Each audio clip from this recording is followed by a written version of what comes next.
morning, everyone. I'm Shilpa Shri Jagannathan, a community manager for the Nextinnings. It's my pleasure to welcome you all to today's mentoring session about quality careers and quality assurance. Before we begin, I'd like to acknowledge the land we are meeting is on the traditional territory of many nations, including the Mississaugas of the Credit, the Anishinaabe, the Chippewa, the Haudenosaunee, and the Wendat peoples, and is now home to many diverse First Nations, Inuit, and Métis people. Our session today is designed to provide insights into the dynamic and rapidly evolving field of quality assurance. We're thrilled to have Puneet Randhawa, a tech leader based in GTA. She landed in Canada in 2011. Like most of us here, she's a mother too, and of two kids. Beyond her role as a mom, she has found fulfillment in a career in software quality assurance. She loves being a leader as she sees it as an opportunity to inspire and guide others. She nurtures aspiring quality assurance professionals and builds cohesive teams. Outside of work, she loves reading and has problem-solving approach to everything she does. I'll hand over the webinar to Puneet. Thank you. Puneet, over to you. Awesome. Good morning, good afternoon, good evening from wherever you guys are joining. It's my absolute pleasure to be here talking to you all. So I'll start sharing my screen, get into the presentation, like you were already told, please feel free to ask any questions that you have in the chat. I'll try my best to keep this session interactive, and we'll see what we accomplish in the next hour and a half together. Let me start sharing.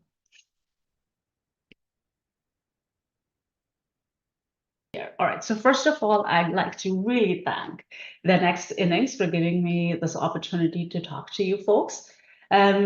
So like some of you, I've been in your shoes. I'm an immigrant, I'm a mom, I'm a working person. So life can be difficult when playing all of those roles. So what I'm hoping to do in the next hour and a half is talk about QA career in Canada, but also to have a little bit of fun amongst ourselves, because learning doesn't have to be dull all the time. So with that in mind, let's get started. So agenda, I'm sure you guys are curious about what are we going to learn here. So I'm going to answer a lot of these questions that I'm thinking will be required out of this session and also what you're here for. So first question, who the hell am I and why am I qualified to talk to you guys? And then what is QA anyways? Some of you might be aware of what this profession entailed, but others who are probably new to it or are looking for a career pivot will talk about QA, and also to ensure that we are all on the same page when we're talking about QA. And then which hat or profile fits you best? And I'll dig a little bit deeper into why would we want to talk about that, because you may or may not have seen that a lot of different job titles float around in the industry when we're talking about quality assurance. And then after hearing all of this, you will be anxious to let me help you figure out how do you just make it in, because a lot of you might be just waiting for that one break that opens up doors for you. So I'm going to talk to you from experience, what has worked for me and what might work for you as well. And then what you're looking for. So as a hiring manager, for actually over a decade now, what do I look for in people reaching out for to be a QA team member on my team? And also knowing other peers in the industry, what are generally hiring managers and employers looking for when they're trying to get people into their team? And then again, I am very sure by that time you'll be probably tired of hearing me speak. So we'll get into resources. I've kept the number of resources to be a very small pool, but know that it's small but powerful. You can Google and get a lot of resources, but for me personally, what's most difficult is that you have so much plethora of knowledge in this day and age that it's very difficult to figure out what's legit and what's not. So based on my experience, I'll share some resources with you, and then we can also talk about if you really want to, even after all of this, well, how can you connect with me? And I can have one-on-one chats with you for mentorship. Sounds good with me? Actually, let me adjust my screen a little bit because looks like I'm just talking to myself and I'm not able to see you folks. All right, let's do this. I can now see you guys. And we are back into our slideshow. All right, so we'll get started. But first, let me put this away. So in terms of facilitation techniques, one of the things that I've learned by talking to a lot of people is connection before content. And what that means is we are going to get to the content. The content is very important, but let's find a connection between us, connection between you and me, and connection between this entire set of audience as well that is sharing this room and space with you. So I was thinking a lot about how we go about doing that, given we've never talked to each other before, or there are some of you in here that I have talked to before. But how do I build a connection within this community that has just formed? So I'll ask you a very simple question, and please answer that in the Zoom chat itself. How much experience do you have in quality assurance field so far? 0 is a perfectly acceptable answer. 15 years is great, but I'll pause for a little bit and wait to see your experience.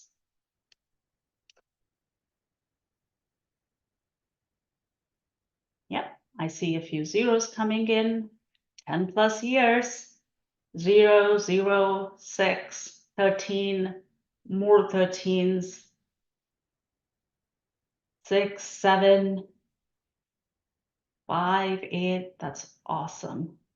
3,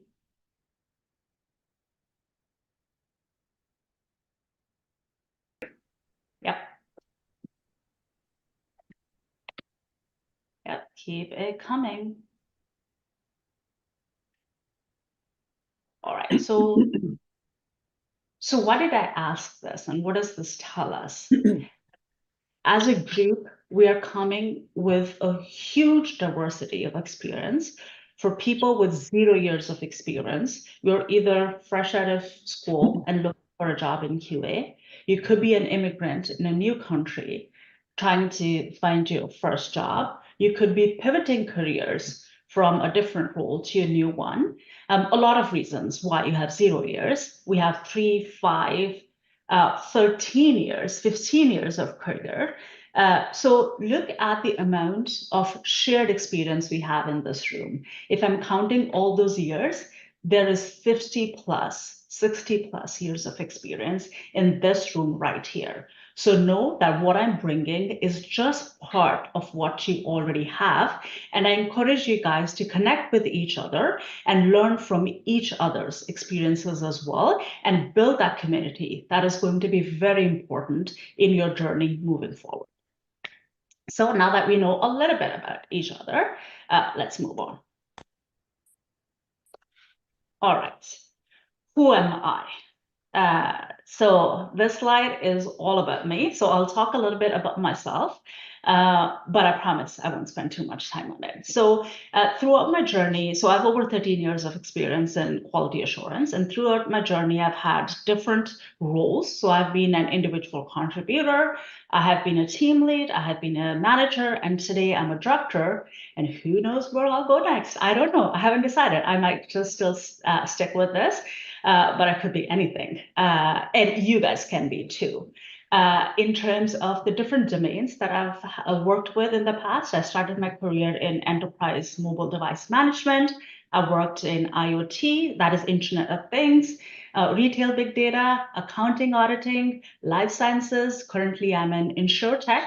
And the point here being, by the way, everything I put in here is going to have a point, and I'll try my best to relay that. So the point here being, when you're in quality assurance, you could stick within a particular domain. A lot of people choose to stay in pharma and life sciences domain. Others choose to stay in fintech.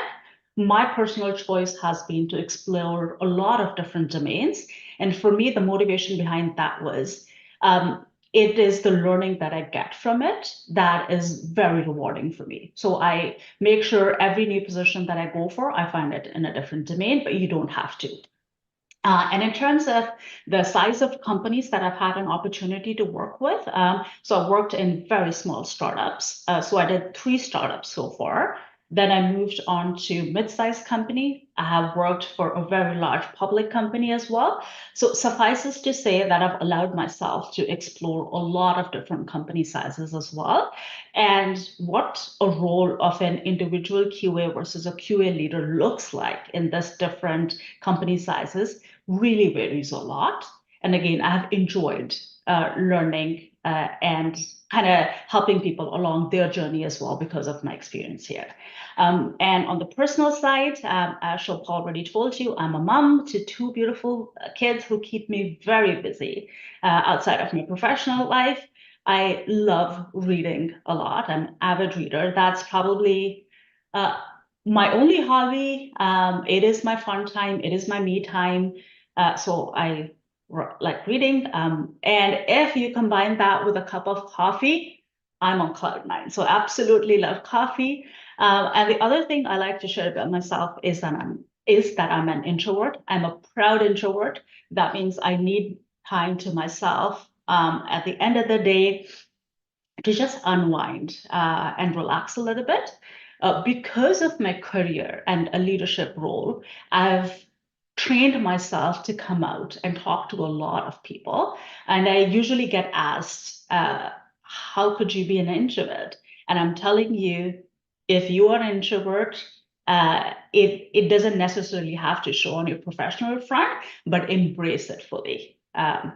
So that's a little bit about me. And also just a heads up, Shilpa and Surya, I'm not looking at chat. It really distracts me. So if there's anything that I need to address, just feel free to pause me at any time. Okay, so you Cool. don't have any questions, but there are some comments. So two comments are from me. I said, I love the way this slide is designed. And I also said that Hari said, Prime Minister, I like that. So I added saying, yeah, I'd love to see a woman Prime Minister in Canada. Right? That's Yeah. awesome. I've tried to open the chat a little bit. I'll see if I can address some of that. But I'm a You terrible can one. focus on your presentation. I will let you know when there are comments and specifically questions. I'll be more quick. Comments, I'll keep it at a time when you're taking a break. Awesome. Sounds Yeah. good. All right, so let's move on. So we've talked a lot about me, and that tells you a little bit about my personal and professional journey, but it still doesn't tell you why am I qualified to talk to you folks. So I have put in a statement in here that's really packed, and I'll talk to you about that. I am an immigrant.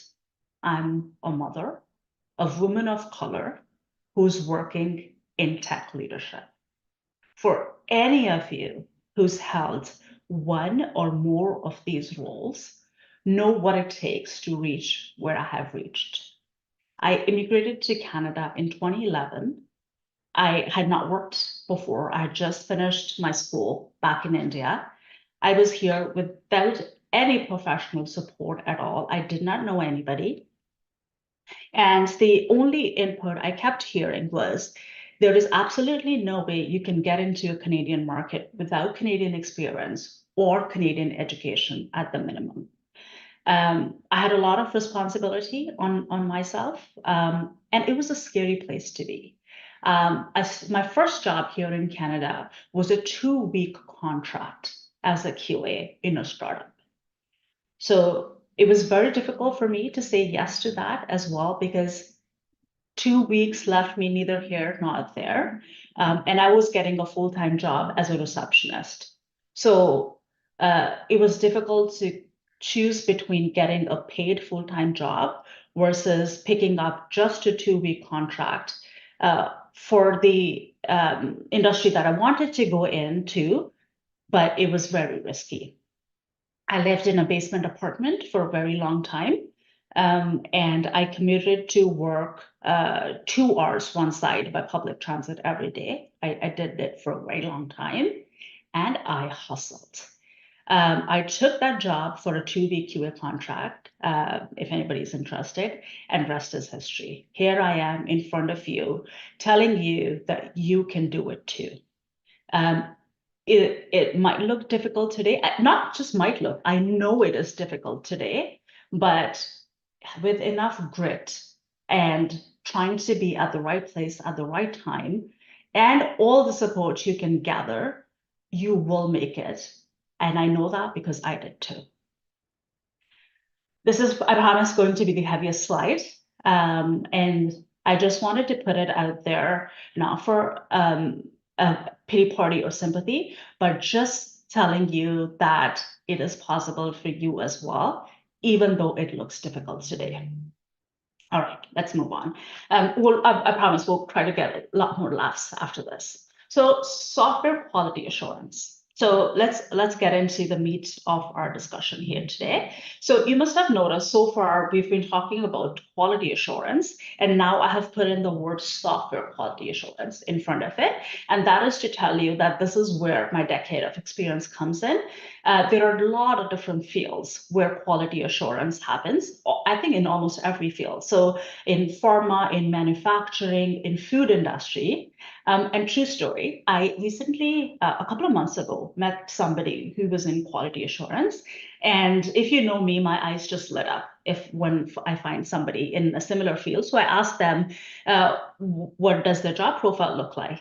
And they said they are a quality assurance specialist in a bakery. I mean, in a bakery, like that for me is a dream job. Imagine I'm tasting cakes for a lifetime. But this is to tell you that quality assurance can happen in a lot of different fields, areas. But today we'll focus on software quality assurance because aside from my love for food, there is no other value I can bring from other industries. All right, so let me start by explaining QA in layman terms. I have another anecdote for you guys. So when I was working in the IoT industry, so I worked in a waste management company, and that company had a lot of hardware engineers as well. So pretty much same number of software engineers that has hardware engineers. So one time we had a company-wide session where I was addressing the account managers and hardware engineers to help them understand what is quality assurance, like what do I do? And this is how I explained it to them. I said, I get paid to find faults in other people's work. So promise me you're not going to repeat this outside of this room because I know your dev counterparts are not going to like it. But it rang true to them. They kind of figured out that my job is to catch issues, defects, problems before the end users of their products would find it. So that's a very easy way for you guys to explain it to somebody who's not privy to software quality assurance, and that works. But in general, within the software domain, when we talk about quality assurance, one of the definitions that is very prevalent is quality means ensuring the product or service does what it's supposed to do, and it does not do what it's not supposed to do. And I'll break it down for us. So let's assume we take an example of a simple web page that we are testing. So we're testing the login functionality, and it goes something like this. You put in your username, you put in your password, and you click the login button, and voila, you go in. So assuming that is what you're testing the quality for, when you are trying to ensure it does what it's supposed to do, it means you put in the correct username, the correct password, click the login button, and it lets you in. And the second part is to ensure it does not to do what it's not supposed to do. So I'll explain this double negative. So that means is when either your username or your password is incorrect and you press on the login button, it should not let you go in. So coming back to my original question, what does quality mean? When we have those discussions, I get this definition a lot.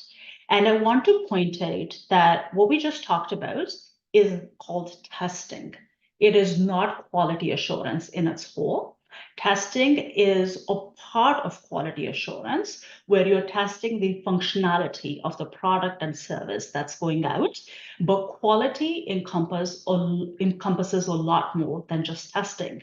Quality is ensuring that your customers have reliable product or service available. It is secure. It is redundant. It is scalable. So a lot of these things together make a quality product. So my go-to definition, and I promise I use this even in interviews for myself, is quality is the confidence that your product will work in customer environment as intended. So that means whatever it takes to make or build a quality product is the job of a quality assurance person. So far with me? Do we need to pause for anything, Shilpa? We good? Yes, I just want to make a point where you brought up your contract with with a startup, right? So this is something my founder, Manjula, is here. Manjula, are you there? I saw her. Yeah, so she keeps often talking when she's guiding women, right? She often says, focus on startups. They are more easy to get into. Like we are a startup too. I managed to crack here because she saw some potential. I mean, they are quick to see the potential in people, right? So that's a very interesting story that you shared. Thanks for sharing. But otherwise, there's just some comments, not really a question for you. But yeah, people are craving for cake, as you mentioned it. Sure. I'm always craving for cake or coffee or both. So all good. I hear you guys. All right. So I'll keep going. So various QA profiles. I think when I was giving my agenda in the beginning, I talked about what hat would fit you in a QA world. So when you guys might be looking for QA opportunities, or even when you connect with different QA people, you'll hear a lot of different QA related terms being thrown out. So there is QA, there is QE, there is QAE. So quality assurance, quality engineer, quality assurance engineer, and SDET, so software development engineer in test, a tester, a test automation engineer, an automation engineer, a quality specialist, and who knows, maybe somebody does all of that, and a ninja.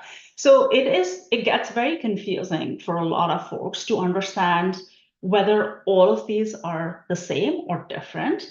What part of this do you qualify for? Where do your aspirations lie?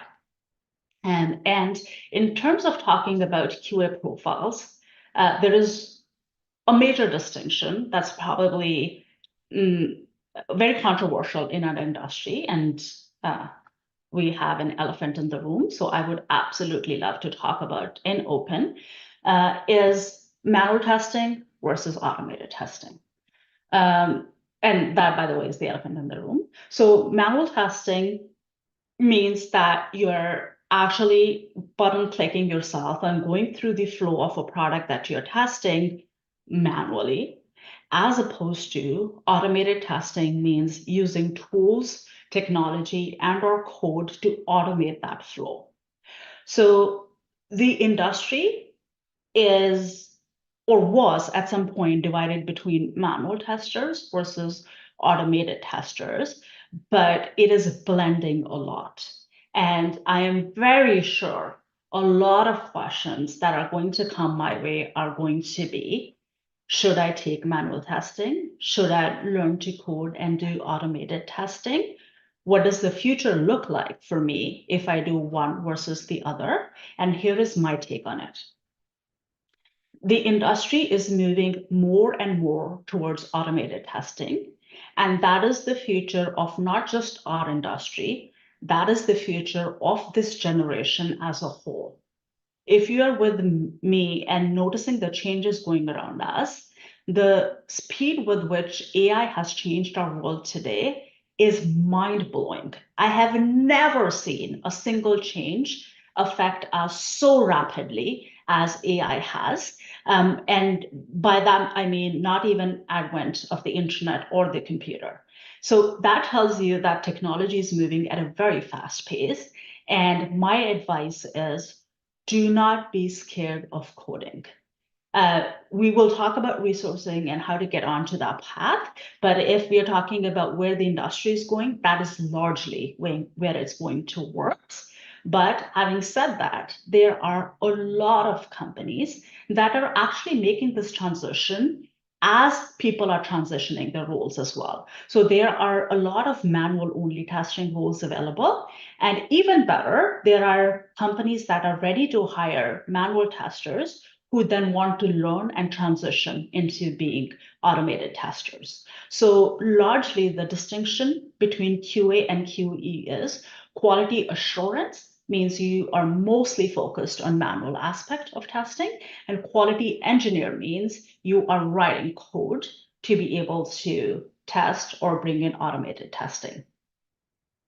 So now that we've talked about that, let me move on to the next one.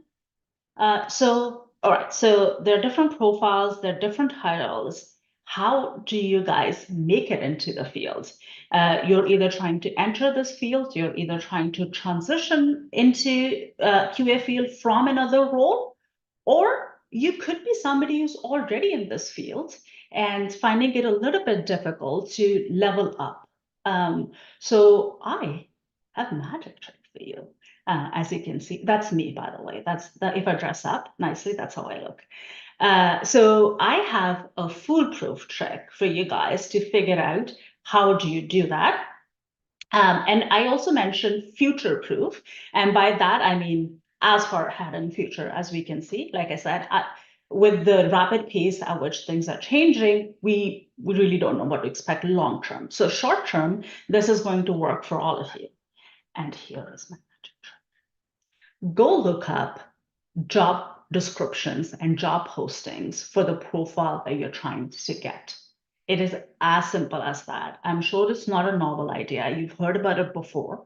But like I said, different domains and different company sizes have a few varied requirements. So go read up on all of them for whatever level of role that you're looking for. You could be looking for an entry or a junior level, an associate, an intermediate, a senior, a lead, a manager. Go read a lot of job descriptions, and that is where you're going to get your hints about what skills do you already have, what do you want to highlight from what you have, and what do you want to build more of. Then you might come to, and Hari, I see your hand is raised. I'll just finish this one and then I'll hear from you. And then let's say you are looking for, assuming an intermediate QA engineer, and a lot of different companies are asking for different things. And it might not be practical for you to train yourself on all of that. Here are a few things that have worked for me in the past. When you list all those things down, based on your interest, prioritize learning them and focus on few key areas that you want to be great at. That is going to be your value add in that organization. And also know that when hiring managers and employers advertise a job posting, they put in an ideal candidate, but they are ready to compromise if they find somebody who has about 70 to 75% of the skill set and they see a potential for that candidate to learn everything else on the job. So it is possible, and please do not wait until you have 100% of the qualifications. But make sure that you know what you have and you know what you need to become later. So that's it. That's the magic trick. All right. Yeah, so I have been looking for QA positions for almost a month now, and I'm seeing that especially I'm trying to target the entry level roles. However, I'm finding that even the entry level roles, companies are requiring some sort of experience, whether if they require coding or no coding. Um, my question is, for somebody who's trying to break in, like wants to make a transition to QA, how do they show on their resume that, like, because companies are looking for that some sort of a practical experience, and obviously for a hiring manager they would automatically hire somebody who already has experience, but for a newcomer, it's really difficult. So how do you like for a newcomer, how should they gain that practical experience? Gotcha. So there are a few things I'll address in your question, Hari. By the way, it's a very good question, and it's a very practical question as well. So, a couple of things here. Know that you're not alone. It is hard breaking into any fields, and the state of the market, at least the software industry that is today, with all the layoffs going on, the pool of people who are applying for a particular job is so high that the barrier to entry for newcomers is that much higher. Also, QA is a field that a lot of people tend to go towards. So for QAs, you are competing against people who might not have a technical background from project management. So every single position has a very high ratio of requirement versus people who are actually trying to get that role. So know that when you feel it's hard, it really is hard. So that's the hard part. The second part of your question is, how do you then make it in? So I have a few suggestions. One is take up QA related courses on the site and list them there and how they are relevant to this opportunity that you have applied for. Become part of QA communities. There are tons of QA communities where you can learn useful skills and go put it on there. And by putting all of this in there, you are telling the potential employer that even though you do not have prior experience, you're not coming in as a blank slate. You understand the industry and you're just looking for a chance to make it in. Also, I cannot stress enough networking.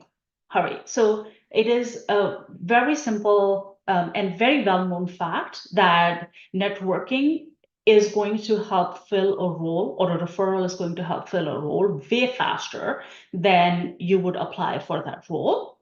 Having said that, I myself have hired people who were new to the country, who were new to the fields, and I'm absolutely proud of doing that because they were one of the best hires I've made. So hang in there. Employers will take a chance on you. It's very difficult for them when there are people with prior experience coming in and they have to pick and choose. So try showing your value, your worth. What are you going to bring to the table versus anybody else? And it's a sales job. You're selling yourself to the employer for your skill set. Yep. Anything else? Okay, good. Let's keep moving. All right. So again, great segue into the next topic I wanted to cover is when you're going into an interview, and this again applies to both people who do not have an experience before or people who have an experience. According to me, as a hiring manager in QA industry, these are the absolute basics that you need to know before going into an interview to show the value that you're trying to bring to that organization. Have a good understanding of SDLC, software development lifecycle, and software testing lifecycle, and the relevant methodologies. If you do not understand this, the chances are that you're not coming from a software background, and the hiring manager is going to know that very fast, and also that you haven't educated yourself on it. Again, you don't necessarily have to come from that background, but you need to make sure that you understand the field that you're going into. Different types of testing. This is the one when people that I'm interviewing, when they get it wrong, it really breaks my heart. Types of testing is the bare minimum you need to know when you're actually applying for a job that is going to ask you to do all the testing. So at the end, when I share resources, I have a resource that gives a very good summary of all these types of testing. Then test case management tool. So as part of your job, you're going to be writing, maintaining test cases. One, understand what it means to have a test case management tool. And two, even if you do not have experience with it in the past, educate yourself. on that. Samir, I see you. I'll finish the slide.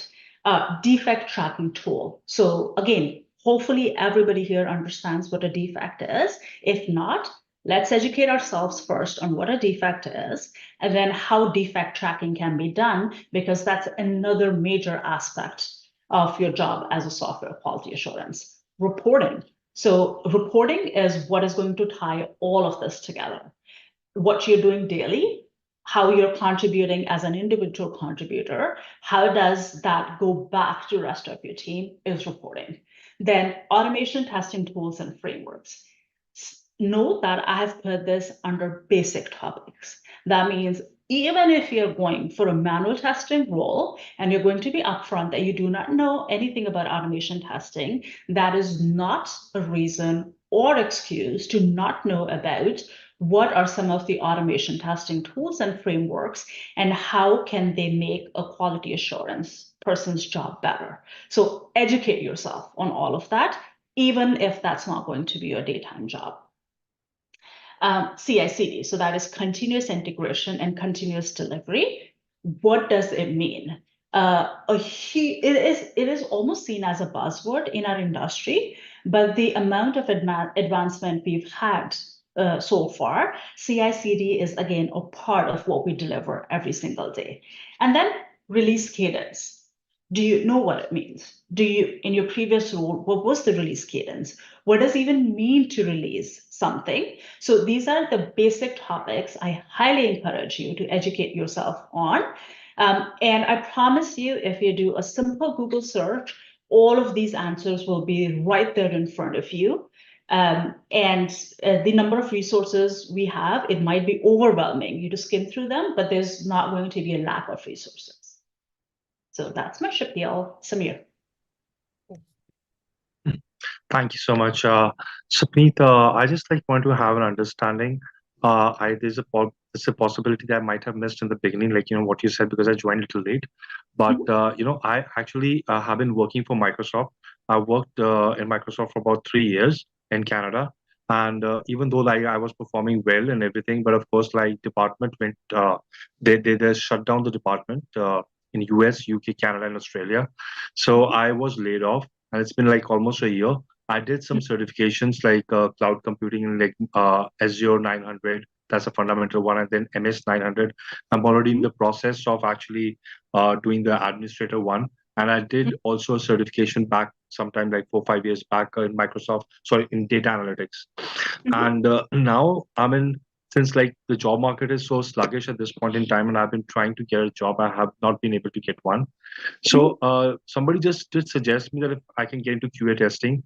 Now, even if I do not have any background, I mean, since all these topics that you have mentioned, but if I can just Google it, and I can just maybe do a 1 or 2 hour course, or maybe some just to get to know about it, what exactly does it talk about, and how I can go about it, maybe 2 day or 3 day I can spend over it. Right. Do I stand a chance to get into the industry? Absolutely. So you already have a technical background. Samir, you work for Microsoft, which we all know is very reputable. And having a break in your career right now, I know is not going to be a huge problem, because everybody understands that it's a tough market right now. So from what I'm hearing from the brief description that you gave me, is you already have understanding of technology and a lot of tools. You just want to make yourself aware of QA fields and how you can use your existing technical knowledge and apply that to the QA field. If this is how you approach this, you absolutely stand a very good chance of entering into QA fields. And just want to understand what kind of companies, what kind of profiles that I should target if I have to apply, what kind of roles that I should be targeting, so that I know that, okay, fine, I am I mean, if there's a 50-50 chance, people must be applying who already have experience in this field, but since I do not come from this background, having a different background, because the profile that I was working for was more of a sale and support in Microsoft. So I was basically, supporting people. Yeah. Yep. So Samir, go look for some of the profiles that I actually put in and see. So when you're looking for, I would say, look for quality assurance, quality engineer and tester profiles, and then read their job descriptions. See which ones can you actually apply yourself most to, ramp yourself on those skill sets and requirements, and those are the ones that you should go for. And also know that you don't need to be stuck with any of these. Once your profile gets picked up and you go into an interview and you find out it doesn't really align with what you want to do, be very open to kind of pivoting as well. But I'd say read job descriptions, see what speaks to you, where your skill sets lie, and that is going to be your best bet. Right. Thanks so much, Puneet. But just the last one more thing which I want to check. Is it essential for one to have any sort of an educational background in this QA when you want to just get into an entry level position? Is it essential for me to have some certain kind of a certification or something like that? Or as I mentioned, like the kind of background that I already have, like I do have some fundamental certifications in Microsoft Azure and all, so it still has some value. It still stands. It will give me an entry level. In terms of your original question, Samir, is it required? No. Does it help? Yes, always. So if you do not have education there, what you're doing is bringing in other technical certifications to make up for it. Right. Perfect. Thanks so much, ma'am. Thanks a ton. Appreciate it. My pleasure. Do you have any other hands raised, Shobha? Yes, we do. Vivek. Yeah, can I ask Vivek? Okay. Yeah, Vivek.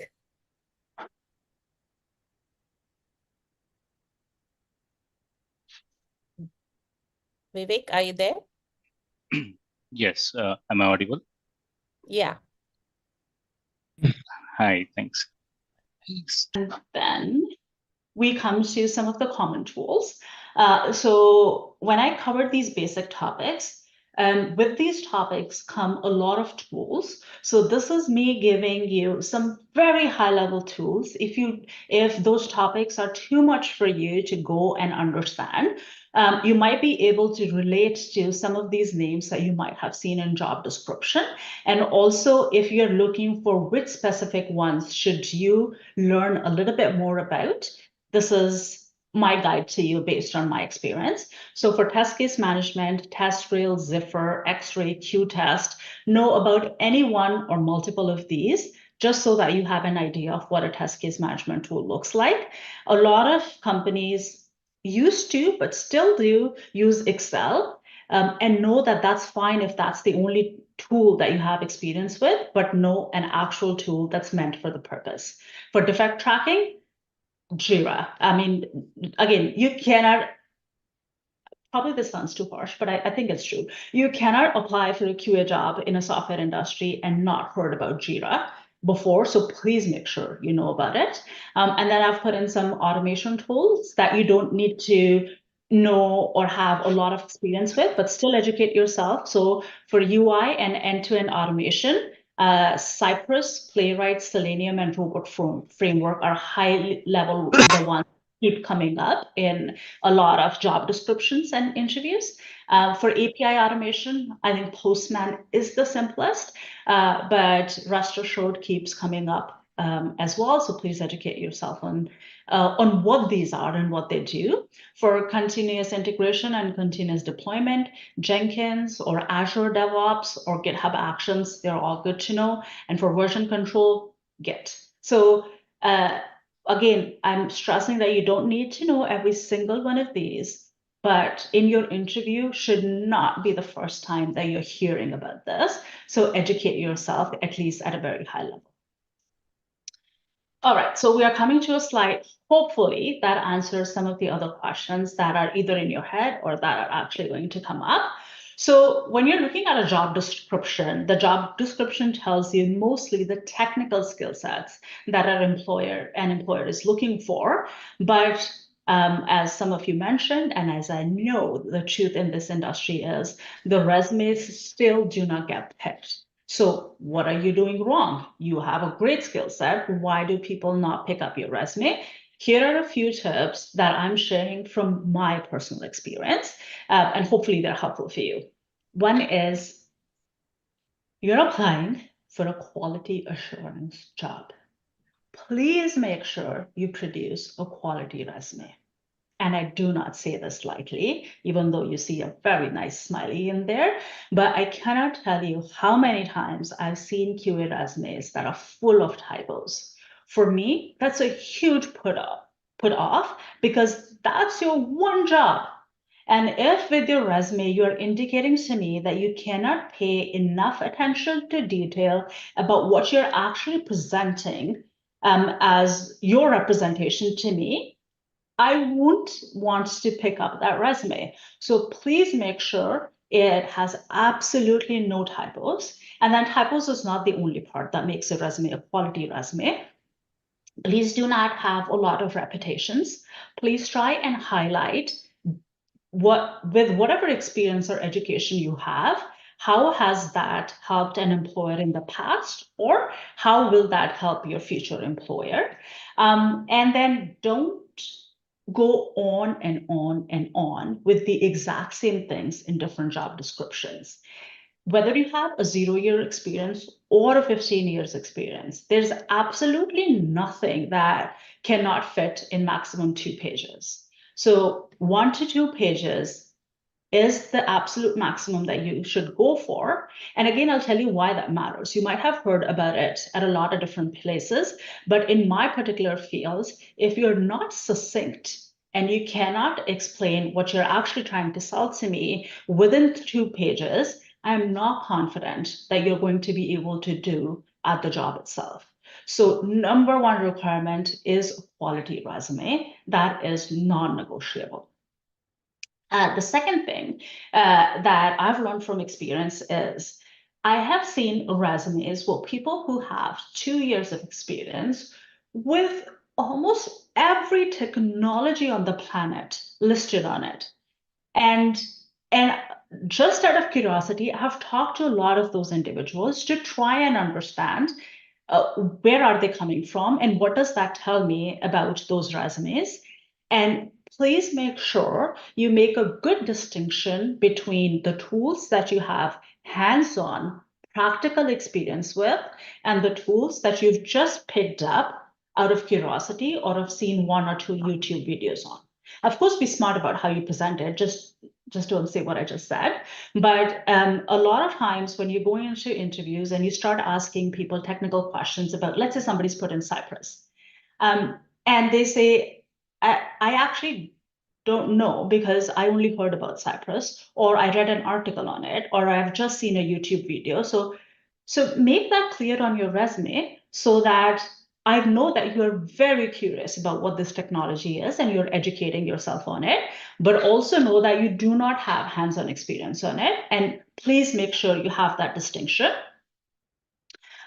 so that know that this is a small world is the another part I'm trying to make. Today I'm working here. I've worked at 10 different companies before, and who knows, I could work at 10 different companies. The resumes, the titles, they keep coming up, and from experience, hiring managers can tell a lot of things. So please be succinct and clear. And the last one, career goals. This is very important for QA fields as well, is when somebody asks you about what your career goals are, what a hiring manager in QA is actually looking for is, are you going to stick with me and in this field for a while? And the reason that happens is QA for some people is a stepping stone to a different profile. So it's not uncommon for people who've not been able to gain a development role, a developer role, to first get into a company as a QA and then pivot. It's common for product manager roles as well, where you're just trying to get into a company as a QA, but your aspirations are different. And there is nothing wrong with that. But when I'm making a bet on you as a new hire, and if in the interview itself, you're making it very clear that this is just a stepping stone for you, what is the incentive for me to hire you in that role? And as you know, the job market is tough enough. There might be a lot of other people who actually want to build a career out of this. So when I go into an interview and somebody tells me, I'm going to be very honest with you. I actually want to build a career in development, but I couldn't get that. So I'm taking on this role. My friend, I appreciate your honesty, but please don't do that in interviews. So these three things for me stand out a lot as a hiring manager, apart from the regular interview do's and don'ts. So I see Galaxy S20 FE 5G has raised a hand. Hi, All right. Puneet. Sorry. Hi, Puneet. I forgot to change my name. All Sorry. good. I am. Sorry. Hi, I am Nancy Rhoda. So I want to ask, like, if I have done any certifications post, like from LinkedIn, I have done, and I didn't have any like hands-on experience. So where do I mention that? In only certifications, or I can specify in it in skill section? Like, I should specify it in skill section. Okay. Yes, please mention it in skill section and mention it in your certifications, but do not bring it in your prior experience. You can create a separate section for relevant projects, and that's where you should show that off. Okay. Thank you. Hari, I see that your hand is raised, but before we come to that, I want to make sure, Neelam, your question is answered. And if there's anything else that I can help answer from your previous question. So your question was, you have a lot of solid experience and you're very technical, but your resume is not getting picked up. Please let me know if there is any of these boo-boos that is happening in your resume. Yeah. Let's go. All right, resources. So Shabab, sorry I didn't ask you before how we're going to share these resources. So I'll leave this with folks here, and also we'll find a way to get it to you. But some of the resources that I've shared here are, one is types of testing. So this is an Atlassian article that talks a lot about different types of testing. Let me actually show you folks. The maker of Jira have a very good article on different types of testing. That's all you need to know. Otherwise, you can spend days reading on types of testing. In terms of community, again, there are a lot of communities in there. And I know Reddit sounds very odd when it comes to professional communities, but it has been absolutely phenomenal in all the researches that I have done in the past few months. So I am a member of Reddit Quality Assurance community. I recommend that you guys go in and sign up for that. And what that helps with is a lot of questions that you are answering. You have a pool of a community that is either thinking the same things as you are thinking, or they were at the same place as you are today, and they'll be able to give you guidance. I'll give you some examples of things that I found out there. One was, I was trying to make a decision recently between two automation tools, Playwright versus Cypress. And for the life of me, I just couldn't figure it out because they had similar pros and cons. And this community helped me decide one versus the other with a very solid mindset of why I was choosing one over the other. In terms of your guys' question about, I've done some certifications, but are they enough? Which ones does the community recommend? Go and ask these folks. Manual to automation, lots of resources there on that. So explore it.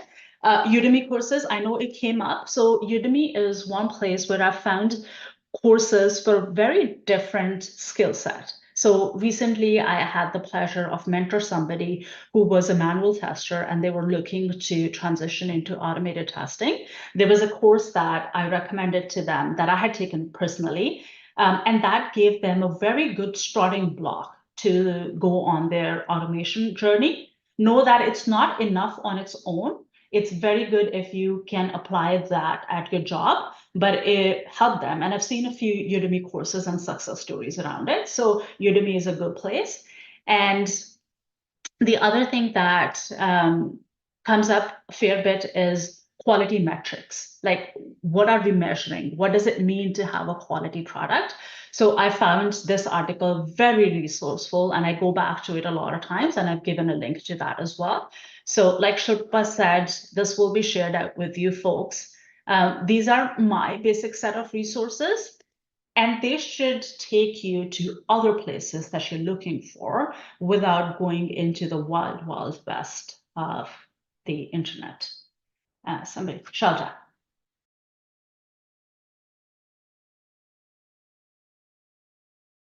To go into QA leadership now. And even though that's not your current title or role, you have prior experience to it, and you're looking for guidance in terms of how to make that shift. So there are a few things that come to my mind based on what you've shared with me. One is one of the best things that can work in this is try looking for that opportunity within your organization right now. Why I say that is you've already built a reputation within your organization, with your employer. They are aware that even though your title today is a release manager, you've made significant contributions to the QA side as well. And they'll be more than happy, I hope, to give you a chance in that QA field.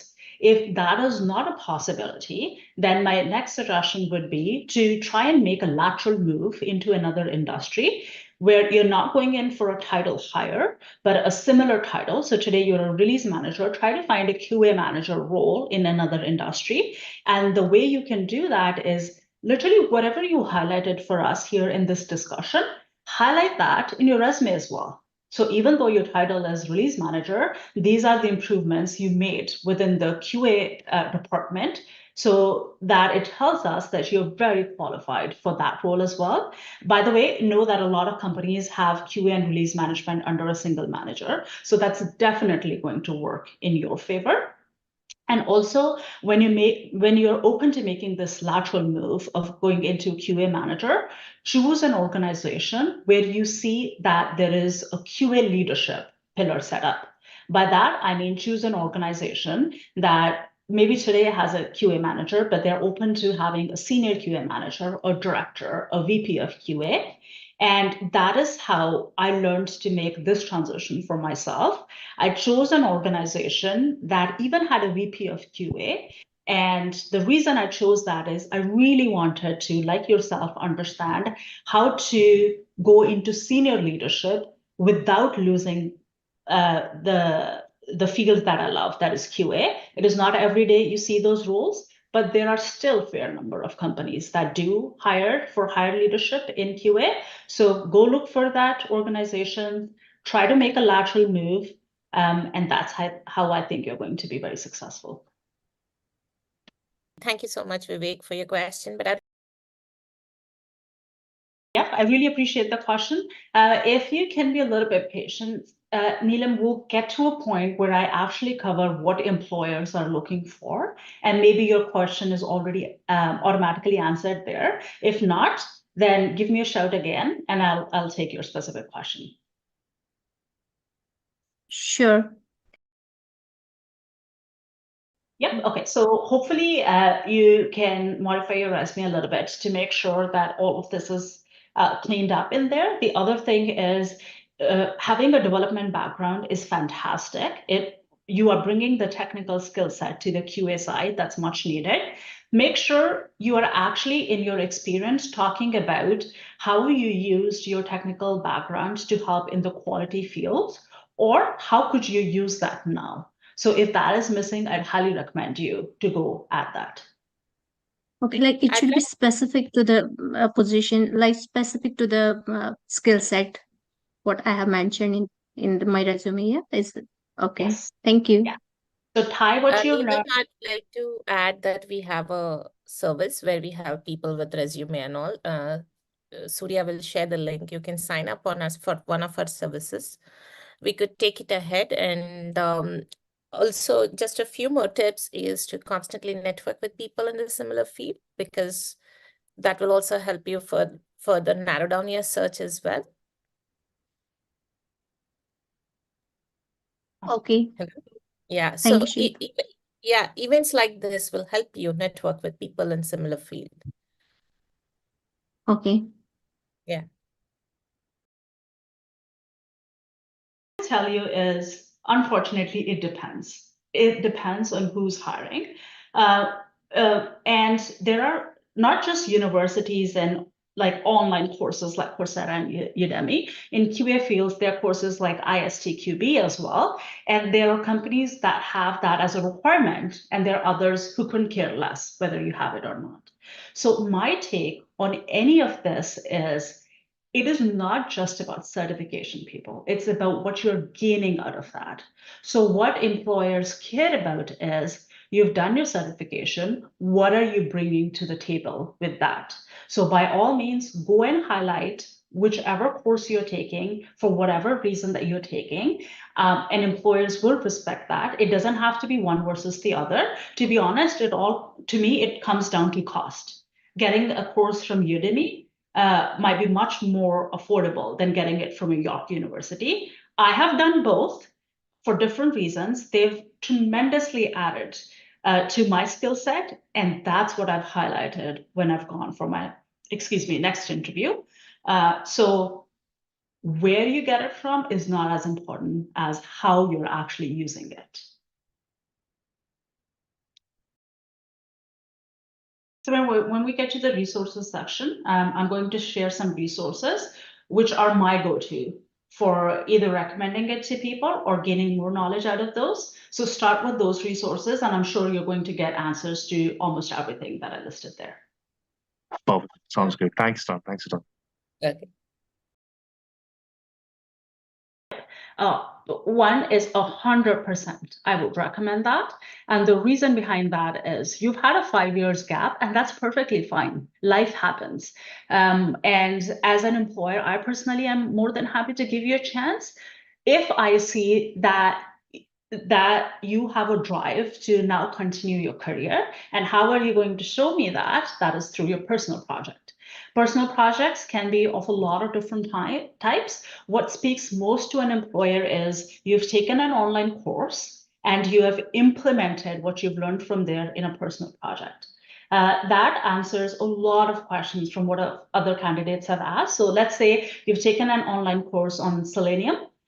Your personal project would be to test something using Selenium and put in your learnings and what you did. So excellent question and an excellent path, Nancy. Thank you, Puneet. Thank you. I'm very excited that you want to come onto this site. Good luck in your search. In terms of suggestions, I think everything we talked about so far applies to you as well. I know your pivot sounds bigger than anybody else. You're coming from a non-IT background, but you've already looked into it, and this looks like a career that speaks to you. So I would say go in, educate yourself on the basic topics that I mentioned, do some research, take up a couple of courses, and then when you're ready to build a resume, hone onto what your recent courses are going to bring to the table for your future employer. I am not going to fool you by saying it's going to be easy, because there are a lot of people who want to make that shift for a good reason, but it happens, and just hang in there. I would suggest not to leave your full-time job till you're secured in your new career. Otherwise, everything that we've talked about so far, Salja, you should be able to leverage it as well. And again, I think I don't mention it enough, but the Nextinnings community is right here for you. They've been sharing a lot of resources in the chat. This is what they do full-time, all the time, supporting people like yourself, even myself, for wherever we want to go next. Go leverage those. Leverage this community, leverage what they've given you, and then you shall get it. Thank you so much. Absolutely. Your analytical skills, problem solving, your attention to detail. So it's all about wordsmithing, my friend. Having quality inspector in your title is a win already. Now it's up to you in terms of how will you sell the skills you gained in that role to a software QA role. And I think that's the challenge, because coming from a manufacturing background and trying to transition to IT, like, I mean, that is, or finance, it's something that that's the challenge for me, I feel. So have you use AI-based tools? Have you heard of ChatGPT? I've used ChatGPT, but it's not something that I use on a regular basis. Go Just challenge that with this exact question. You will be pleasantly surprised. okay, I'll definitely make use of it more then. Thank you for that. So one of the easiest thing you can do with ChatGPT is ask it to be your career guide, and that you're transitioning into a QA, and ask you to conduct an interview of you. That will help you refine your answers and also help you think through your process of how to best position yourself. Yeah, I mean, I'm not surprised ChatGPT hasn't replaced like suggestions like those coming from me. It's going to give you apt answers much faster, so go use it. One of the things that we often tell our community is to constantly ask for friends to do mock interviews to you. I mean, of course, ChatGPT is always your best friend, ever available to aim friend, but beyond that, a human friend can also probably help. So I'm from a non-IT background. I do a lot of mock interviews for IT people, and I come up with questions based on what ChatGPT tells me. That's awesome. Cool. Couple of things here. So actually, one is I'm going to plug in again what Shilpa has been saying for a while.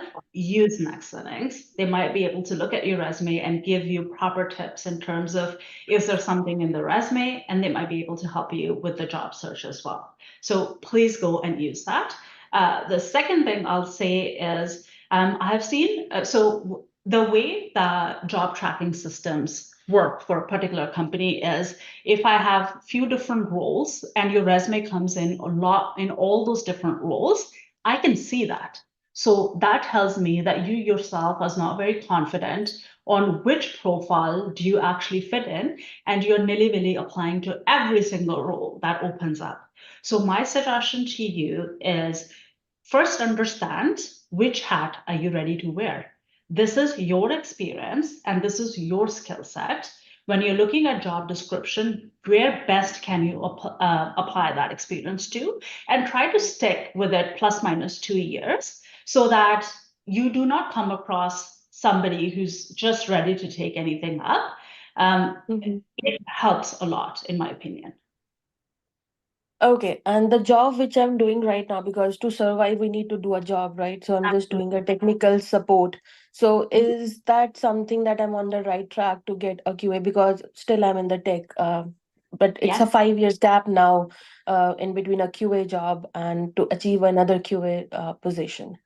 Definitely possible, Sakshi. Life happens. It happens more often than you think it does. A lot of people have gaps. You're back in a technical sphere. I have seen a lot of shifts from like technical support or customer support to QA roles. And the reason that helps is technical support people understand the software inside out. And that is one of the requirements for the QA role. So make sure you highlight that in your resume. And again, what skill set did you gain on job as a technical support person that you're going to bring into QA? I want to see that on your resume. Hiring manager wants to see that. Okay, So, sure. Awesome, thank you. So your time check, it's 27. I just want to quickly wrap up because I'm at the end, but I will still make sure we take a few more questions. So on that note, I know it feels difficult, but you guys got this. Good luck, leverage all the community. And after hearing me blabber on for an hour and a half, if you guys still think I have any value to provide to you, please do not hesitate to ping me on LinkedIn. I'll be more than happy to have a coffee chat with you folks and help answer more specific questions for you that might not be applicable widely. And with that, I leave you with our LinkedIn profiles. Nextinnings team, Shilpa, absolute pleasure being here in front of this audience and getting a chance to talk to them. Thank you so much. Thank you so much, Puneet. This was wonderful.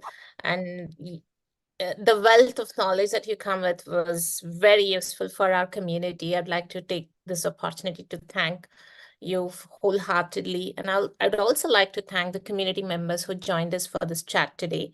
Like she mentioned, she's available on email, LinkedIn, and other resources that she has shared will be shared to you on email as well. My colleague Surya will make sure all of it reaches you. Do connect with us on LinkedIn and do sign up for any of our services that you would like. We're always there to support you in your job search journey. Thank you so much. So if your question is, can you use it? Absolutely, yes. How? Again, depends on what skill sets do you think you can bring to QA, and ask, I think this question was covered before, and Shilpa was very helpful in pointing out, ask friends like ChatGPT, how can this particular certification be used in QA? Ask different community members in terms of how they see that beneficial, and use Nextinnings. They're going to help you figure that out. Okay, perfect. And just one last more thing. Since I was laid off, and I've been trying to find out a job, did not get that. So in the meanwhile, what I did was just to fall back on something. I just did a certification mortgage agent, and I just took up a license of mortgage agent. And I'm like enrolled with one of the organizations just to maybe counting it as experience, and maybe if I can do something along with it. And parallelly, of course, I'm studying for Microsoft Azure Administrator certification, which is a next advanced level certification for this. So is it going to be helpful for me to cover my gap? Is your certification knowledge going to be helpful to cover your gap? Absolutely. Along with that, take on a side project like one of the community members suggested, and then highlight how you use that project and the course and certifications and tie them together, and it is going to be helpful. All right, And perfect. try Thank to you, get thank you so much. Thank you so much. Please feel free to email Puneet and reach out to her on LinkedIn if you have further questions. In the interest of time, we'll have to end this call. Thank you all for joining us.